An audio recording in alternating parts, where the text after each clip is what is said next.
Entonces, ¿qué hice? Esto, que es ese alfa entre corchetes, que es la rotación específica, lo saqué de internet básicamente, o sea, de una tabla.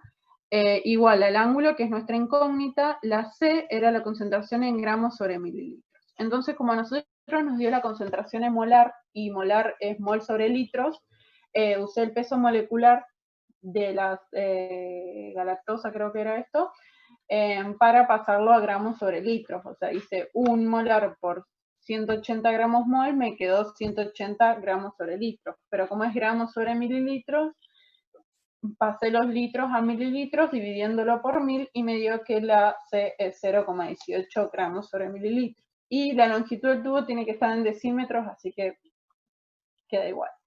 Bueno, entonces acá reemplazo en la fórmula y me queda, bueno, menos 80,2 es el valor de este entre corchetes. Y va a pasar multiplicando este 1 por 0, bueno, primero que 1 por 0,18 es 0,18. Eso pasa multiplicando a la izquierda y me va a dar 14,436. Bueno, ese es el 12. También acuérdense de que cualquier duda, paren que abro el chat, me dicen. Bueno, después, el otro que nos pide, una solución de 20 gramos de una azúcar sólida disuelta en agua, volumen final de 100 mililitros. Se la analiza mediante un polarímetro de 10 centímetros de largo. Bueno, paren. Esto sería la masa, esto sería el volumen. Con esto podríamos calcular la C. 10 centímetros es el L, digamos, el largo. La luz que atraviesa la solución se desvía a menos 18,4 grados del plano de luz polarizada. ¿Podría identificar de qué azúcar se trata? O sea, acá, en este caso, lo que tenés que hacer es calcular otra vez me voy a olvidar la específica, que no me acuerdo, la rotación específica, perdón. Para después buscarlo en la tabla. Entonces, acá en el 13 lo que hacemos es primero calcular la C en base a la división entre los 20 gramos y los 100 mililitros, que sería 0,2 gramos sobre mililitro. Entonces, reemplazamos esto en la fórmula. Los 10 centímetros son 1 decímetro y ponemos el 18,4. Que era negativo, no sé por qué puse más. Bueno, no importa. El tema es que acá le va a dar menos, y bueno, esto le va a dar menos 92, que es la rotación específica de la fructosa. Eso se pueden fijar en tabla. Yo supongo que en un examen, capaz que en el online no, busquen la tabla por las dudas, pero yo en un examen escrito sí les tiene que dar la tabla de la rotación o darles el dato. Bueno, después en el 14,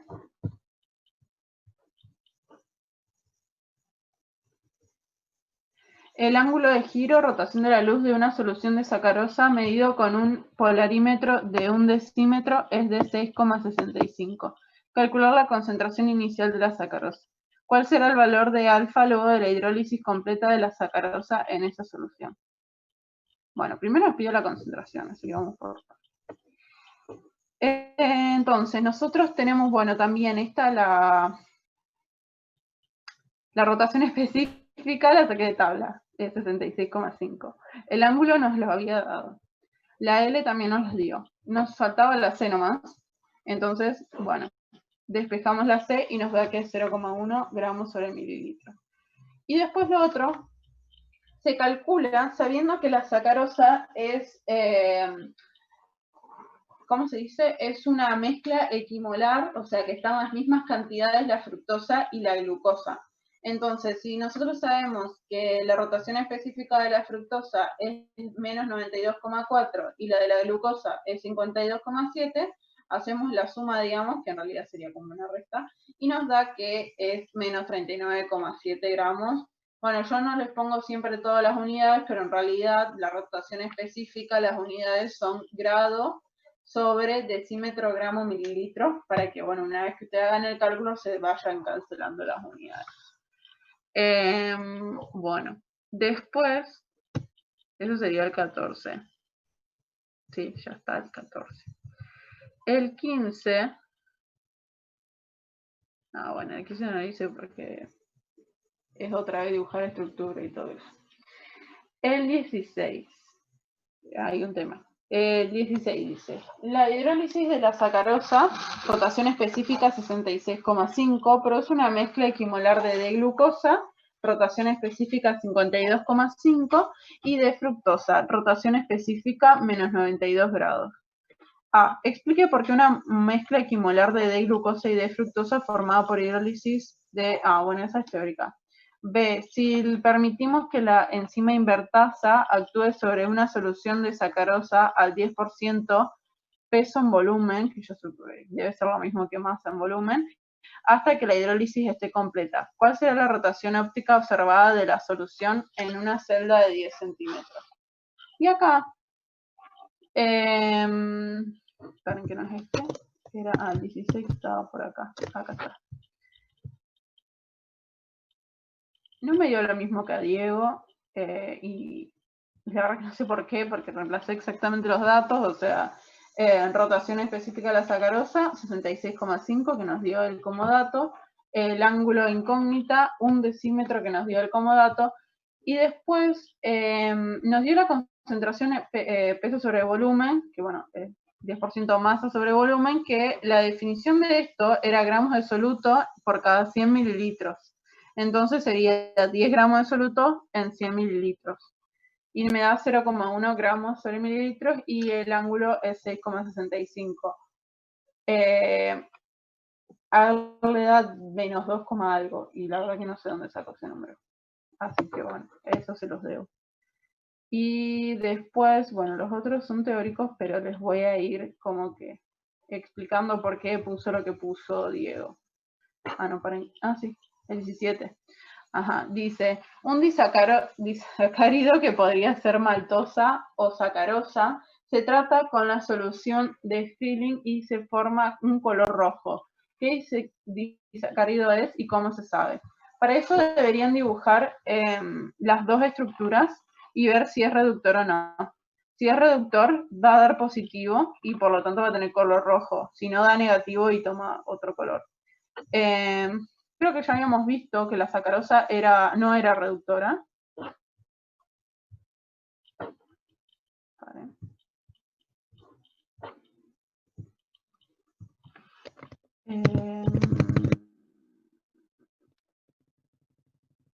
Acá.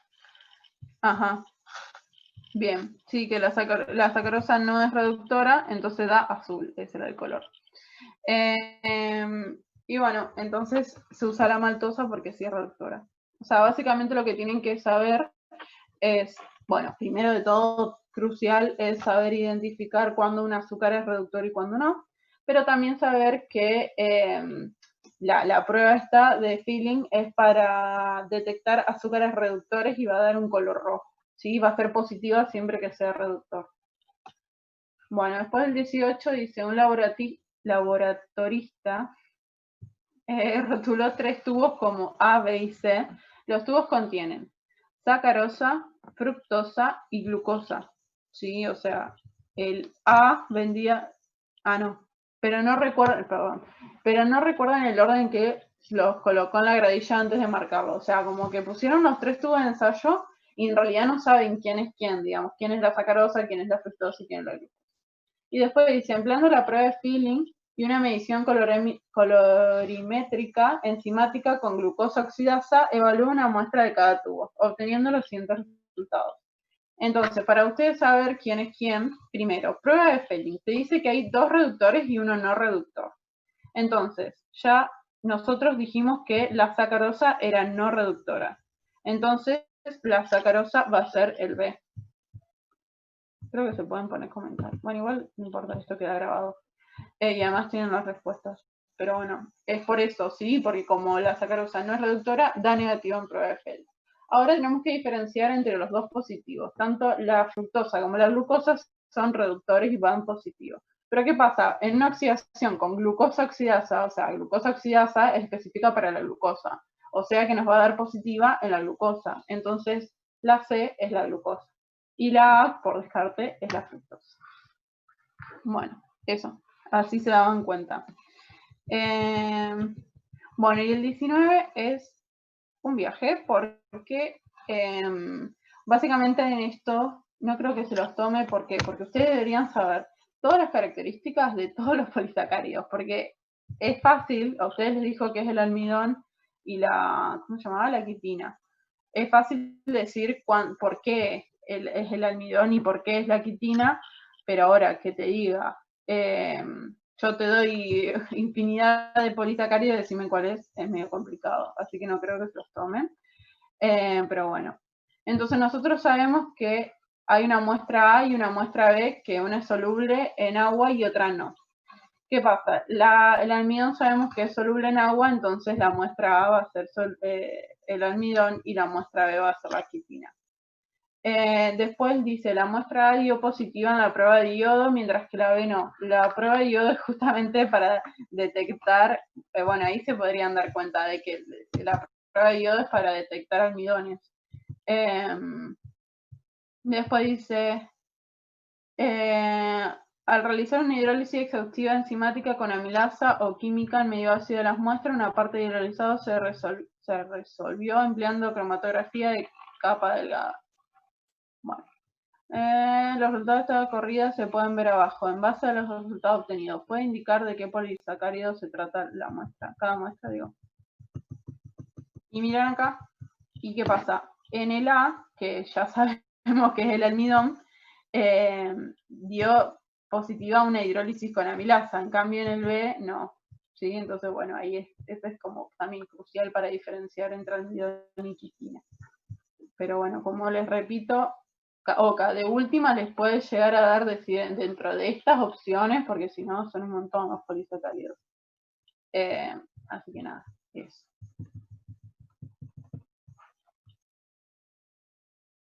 ¿Alguna duda? Tipo, fui rapidísimo, creo. Pero porque no me parece muy complejo el tema de hidratos, pero ¿alguien tiene alguna duda de hidratos? Si no, vamos, que preparé algunas, no llegué a terminar el de ácidos nucleicos, pero bueno, algo hice. Para ir adelantando, sobre todo para que ustedes tengan tiempo de estudiarlo y preguntarme antes del examen. Genial. Bueno, entonces ahora sí voy a ir a ácidos nucleicos. Bueno, el 1 y el 2 no lo hice porque es literalmente empezar a dibujar la adenina, timina, como que más vale a los cálculos. Ahora en que encuentre lo de aminoácidos, ¿cómo la tengo con aminoácidos? Lo de ácido nucleico.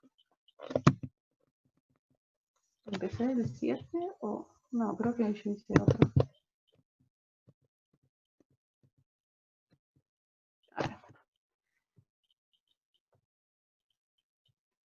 Bien, ácidos nucleicos tampoco es tan difícil, pero tiene un poco más de cálculo. Entonces, les pide. En el 3. Una molécula de ADN proveniente de un virus mostró tener los siguientes porcentajes de bases nitrogenadas. Adenina 20, citosina 30, timina 30, guanina 20. ¿Qué puede decir sobre la estructura secundaria de este ADN? Esperaría que este ADN exhibiera efecto hipercrómico y por qué.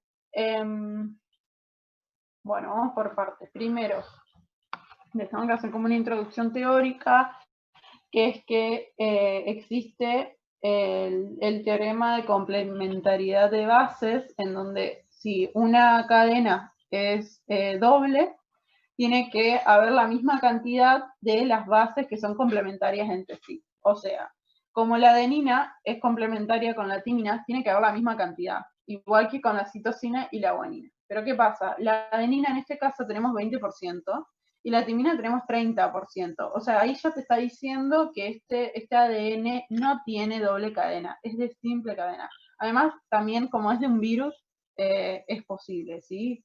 En cambio, en el humano es de doble cadena. Bueno, entonces ahí eso es lo que podemos decir sobre la estructura secundaria, ¿sí? Que no presenta doble cadena porque no cumple con la complementariedad de bases. y ahí se podrían explayar un poco más con lo teórico para que quede más completo. Después dice, ¿esperaría que este ADN exhibiera efecto hipercrómico? No. ¿Por qué? Porque el efecto hipercrómico es, digamos, cuando aumenta la absorbancia debido a la desnaturalización de la doble cadena. Y acá, como si tenés simple cadena, medio como que no se va a estar separando las dos cadenas, digamos. Bueno, eso es el 3. El 4 dice, una molécula de ADN de doble cadena, acá ya te dice que es doble cadena, tiene un 35% de guanina. Indica el porcentaje del resto de las bases en el mismo. ¿Esperaría que este ADN exhibiera efecto hipercrómico? Construye un gráfico que muestre la absorbancia a 260 nanómetros en función de la temperatura al que se calentaría este ADN. Entonces, acá, ¿qué pasa? Nosotros nos dicen que guanina es igual a 35%, entonces ya si sabiendo que es de doble cadena, la citosina va a ser 35% también. Y bueno, entre ellos 35 más 35, 70. Nos quedaría un 30% dividido entre las dos bases restantes, que son la adenina y la timina. Y bueno, entonces 30 dividido 2, 15. Y ahí nos quedan los 4 porcentajes de las bases. Y bueno, sí, presenta efecto hipercrómico porque es doble cadena. Y acá les dibujo el gráfico. ¿Qué pasa? Este TM es el punto de fusión o temperatura de fusión en donde se naturalizaría esta cadena. Bueno, ese. Y después nos pide, bueno, este ya es el 5. El 5 nos dice, una hebra de un ADN doble cadena tiene la secuencia, bueno, todo eso. Escribe la secuencia complementaria de 5 a 3 y calcule los respectivos TM para cada cadena. ¿Tiene sentido el resultado obtenido? Justifica.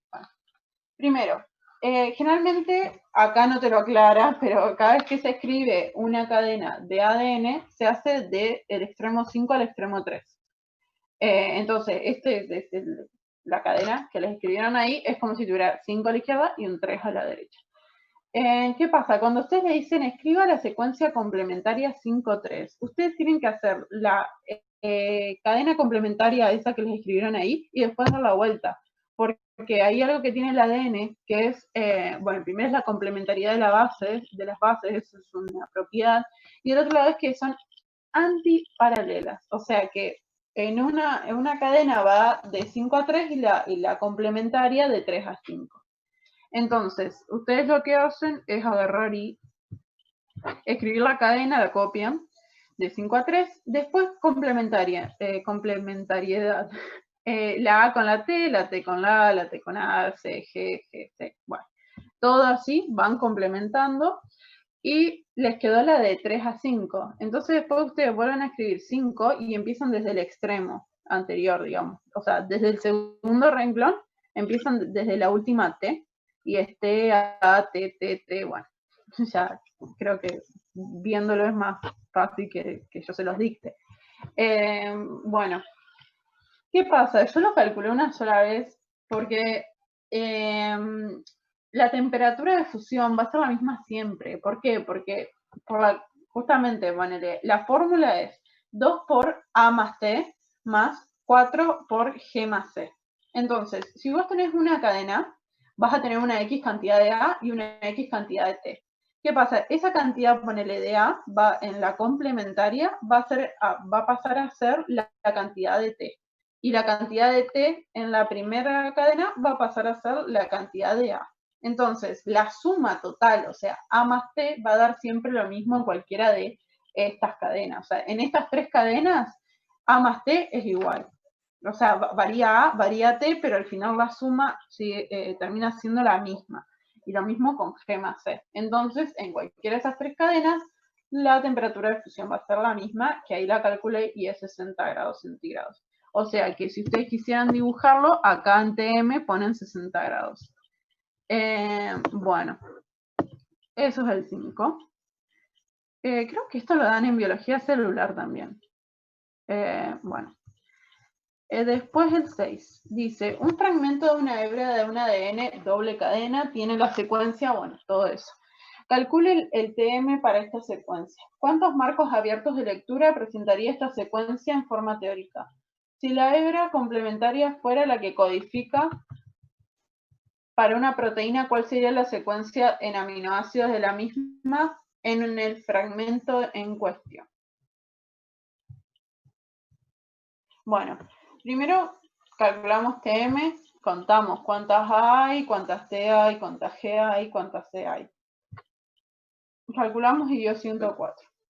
Y acá lo importante de que transcribir la cadena es identificar los codones de inicio, que ahí les escribí cuáles son, y los codones de stop, que ahí les escribí cuáles son. Y un detalle es que esto es para ADN, lo que cambia para ARN es que no hay timina, hay uracila, ¿sí? En vez de una T, una U, como que pasa a ocupar ese lugar.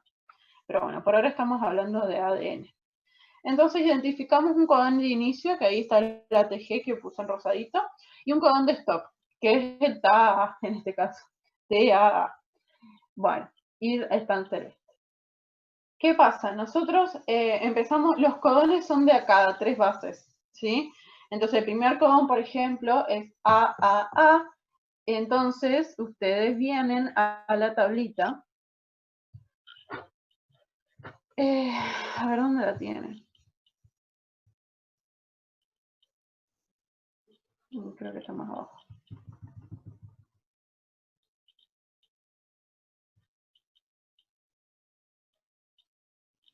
Esta. Entonces, por ejemplo, buscan, acá dice, esto significa primera letra, vienen a la A. La segunda letra que les aparece ahí, acá, digamos. Esta. Entonces buscan en la fila A, primera, la segunda columna, la tercera columna, que es de A también, y después buscan la que es A. Bueno, esa es la lis, que es lisina. Y así lo mismo con todas, no lo voy a hacer porque me embole, pero bueno, así busqué todas esas cada una. Y ahí esa sería como la secuencia de aminoácidos que va a tener nuestra proteína. Bueno, después, eso era el 6. Ahora pasó al 7. Dice, un DNA, bueno, ADN tiene un contenido de G más C del 56. ¿Cuáles son los porcentajes de G, C, A y T? Bueno, lo mismo de siempre. Como G más C 56, para calcular cada uno de ellos lo podrían dividir por 2. 56 dividido 2 es 28. Entonces tenés 28 de guanina, 28 de citosina. Después, entre A y T tendríamos un 44%, por lo tanto hay 22% de cada uno. Y listo.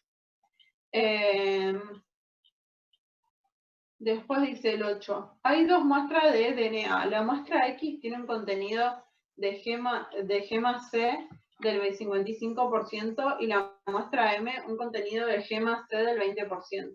¿A cuál de las dos muestras se le tendrá que aplicar mayor cantidad de calor para separar sus dos cadenas?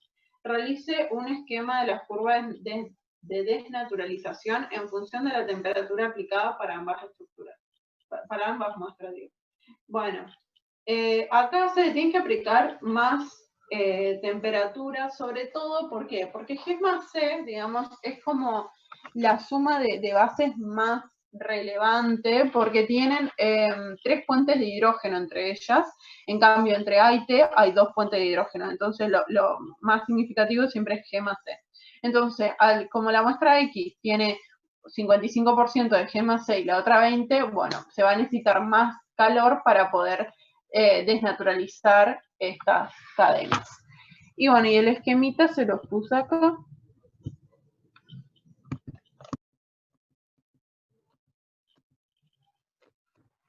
Ese de ahí, en donde el que necesitaba más calor, que era el X,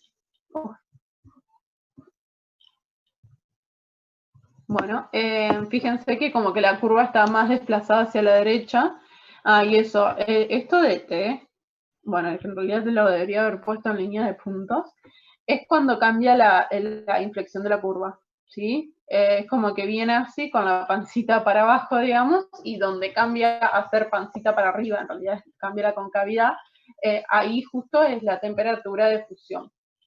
Y bueno, ahí está, ese sería el gráfico. Después, el 9. les dice, el genoma de una bacteria codifica para 7000 proteínas. Suponiendo que el tamaño promedio de las proteínas codificadas es de 600 aminoácidos, o sea que cada proteína tiene 600 aminoácidos, ¿cuál será el tamaño mínimo en pares de bases que debe tener el genoma de la bacteria para codificar el número de proteínas indicadas? Entonces, ¿qué pasa? Se pregunta cuántas bases tiene que tener. Para eso, primero vamos a calcular cuántos aminoácidos necesita. Y hacemos 7000 proteínas por 600 aminoácidos, porque cada proteína tiene 600 aminoácidos, y nos da que necesitamos, mejor dicho, 4.200.000 aminoácidos. ¿Qué pasa? Cada aminoácido está compuesto por 3 bases, ¿sí? ¿Se acuerdan con los codones? Entonces, 4.200.000 por 3 bases nos da que necesitamos, taca, 126 millones de bases. Y ese es el resultado del 9. Después, el 10. Ustedes, yo tengo el chat abierto, así que cualquier cosa me manda. El ADN extraído de células de Staphylococcus fermentans fue analizado en base a su composición por bases. Se encontró que el 37% de las bases son citosinas. Con esta información, ¿es posible predecir qué porcentaje de las bases son adeninas? Si esto es posible, ¿cuál es su porcentaje? Si no es posible, ¿por qué? Bueno, no es posible. ¿Por qué? Porque acá no te aclara en ningún momento si es doble cadena. Si es simple, o sea, nosotros necesitamos esa información, porque si es simple cadena, no vamos a poder calcularlo. Y si es doble cadena, bueno, sí podríamos, pero en realidad como no te lo dice, con esta información no es posible calcular los porcentajes de las bases adeninas. Bueno, después del 11. El 11 dice, la temperatura de fusión Tm del ADN tiene relación directa con el contenido de G más C y es expresado de la siguiente manera. Tm es igual a 69 más 0,41 por el porcentaje de G más C. Calcular la Tm del cromosoma de Escherichia coli si este tiene alrededor de 50% de G más C. Entonces, básicamente lo que tenemos que hacer es reemplazar en la fórmula 69 más 0,41 por, y en vez de G más C ponemos 50%. Y eso nos da que es 89,5 grados. Después nos pregunta, creo que era para el genoma humano, sí, estimar el porcentaje de G más C del genoma humano si la temperatura, de fusión es de 85 grados centígrados. Acá es lo mismo, nada más que vamos a tener que despejar G más C.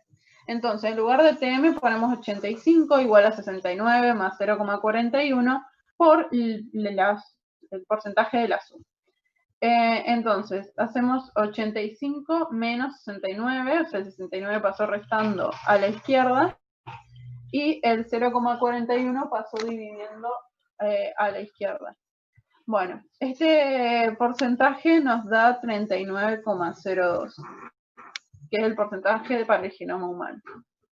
Bueno, después, en el 12, dice, escriba, creo que es el último que hice. No lo terminé encima. Bueno, escriba en el sentido 5.3 la hebra complementaria para los oligonucleótidos R y S e indique cuál de las dobles hebras resultantes tendrá mayor punto de fusión justificando su respuesta. Bueno, entonces les muestro lo que hice nomás del 12. Está acá. Bueno, ahí está acuérdense, la complementaria. Y después la dimos vuelta. Para calcular la temperatura de fusión, contamos las A, contamos las T, hacemos la suma. Yo a veces directamente cuento, tipo hay una T o una 2, 3, así, cuento el total entre A y T y el total entre G y C. Y ahí calculamos que es 62 grados centígrados. Bueno, lo mismo habría que hacer, este es el R, habría que hacer lo mismo con el S, y digamos, y se puede justificar desde el sentido de que seguramente el que tenga mayor punto de fusión va a ser el que tenga mayor cantidad de G más C. Eso sería la forma de justificar el por qué uno tiene mayor punto de fusión que el otro. Pero bueno, hasta acá llegué en este. La próxima clase ya podríamos terminar aminoácidos. No sé si alguien tiene alguna duda de esto, de ácidos nucleicos.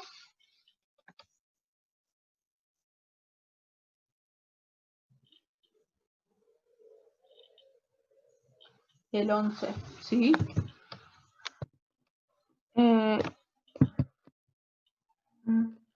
Acá está. ¿Sí? Esa fórmula la saqué del coloquio, se las dieron ahí, y en el A reemplacé G más C porque se los daba como dato, y en el B despejé G más C para poder sacar la proporción en el genoma humano. Bueno, genial. Nos vemos entonces el viernes que viene y nada, cualquier cosa de lo mismo que les digo siempre, me mandan, si son dudas puntuales se las respondo de momento, a veces ya si no entendieron algo, mejor explicárselos de nuevo en la clase siguiente. Bueno, voy a terminar esto y nos vemos.